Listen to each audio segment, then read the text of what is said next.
Howdy friends, music lovers, welcome back to another episode of the Vinyl Survivor. This is Vinyl Survivor episode 105, talking about 10 records that were recently new to me. I talk about what I thought of each one, let you know whether they're going to be staying in the collection or not. So let's go ahead and get into this episode.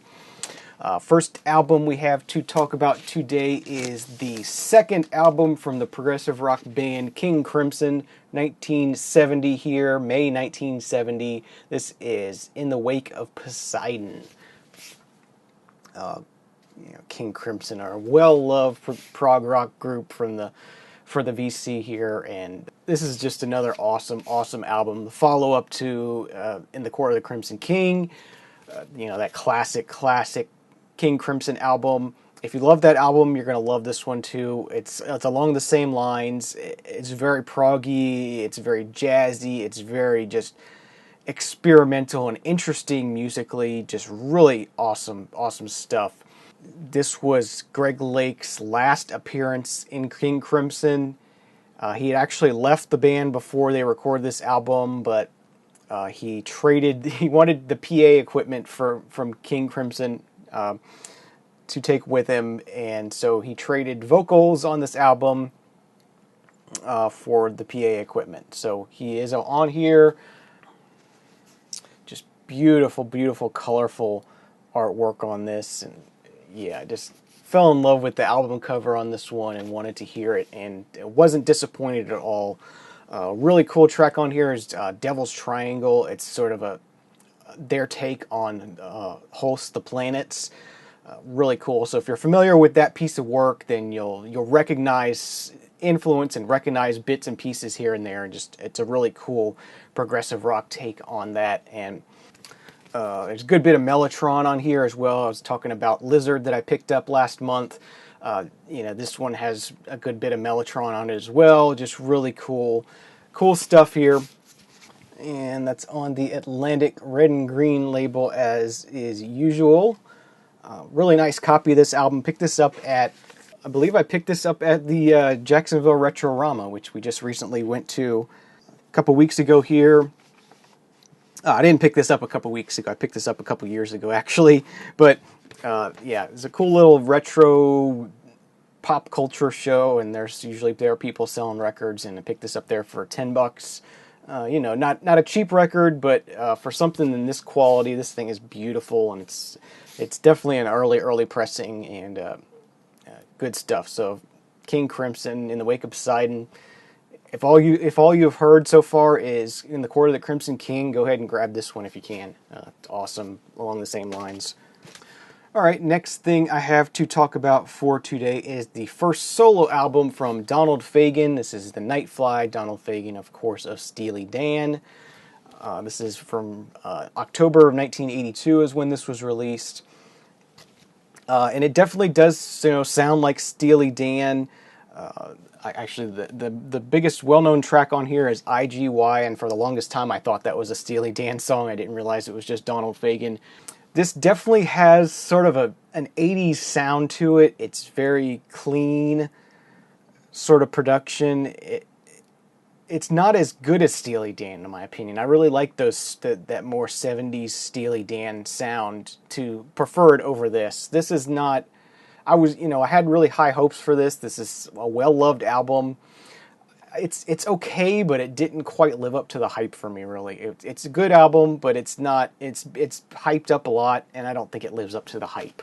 It's good though. I do like the track "The Goodbye Look." I think is my favorite track on here.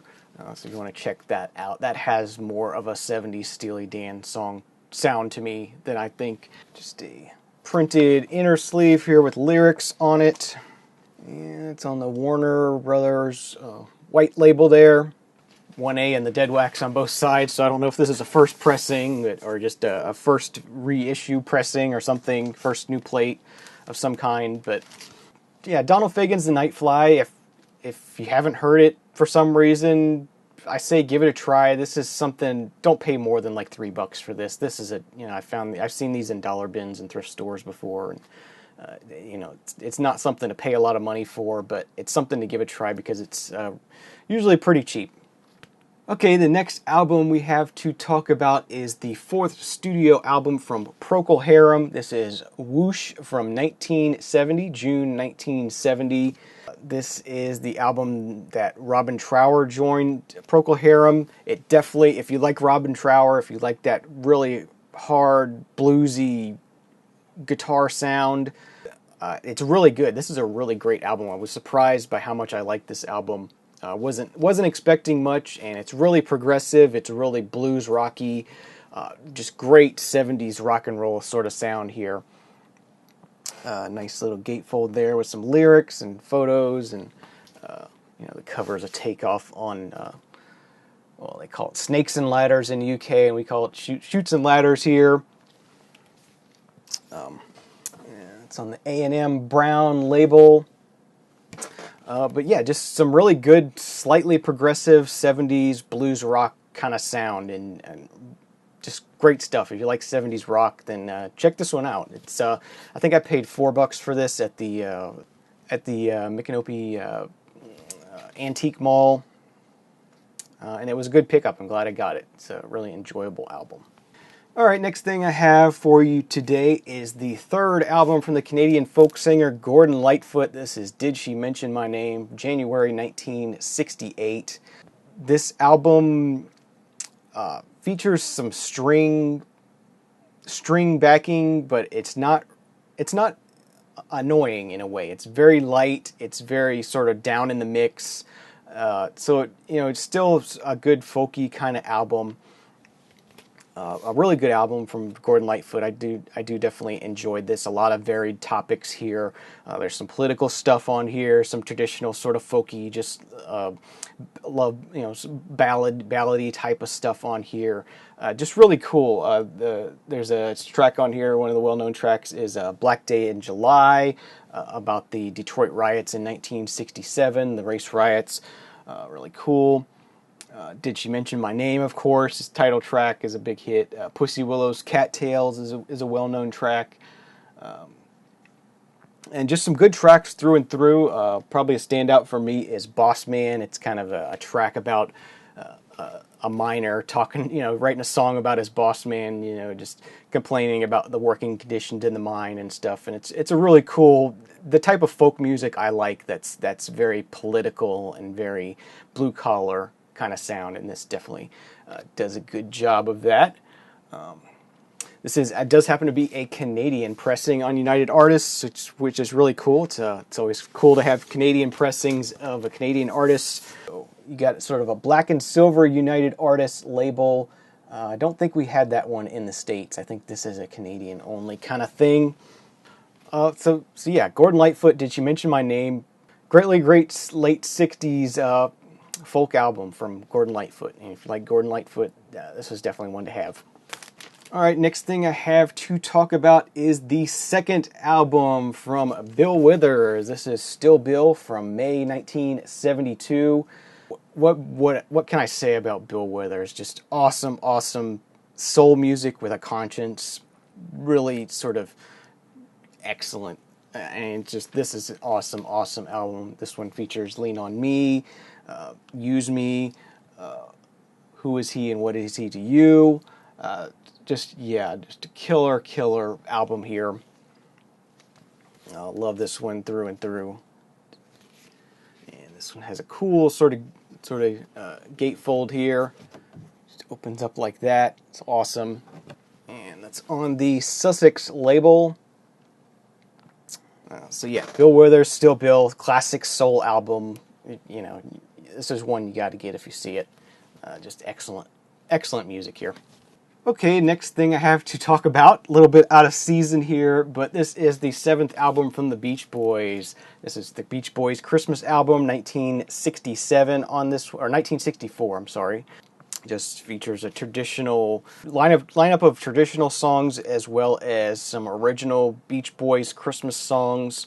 I guess Brian Wilson was kicked out of the recording session on Phil Spector's Christmas album, and he was upset, so he said, fuck it, we're going to make our own Beach Boys Christmas album. So that's what they did.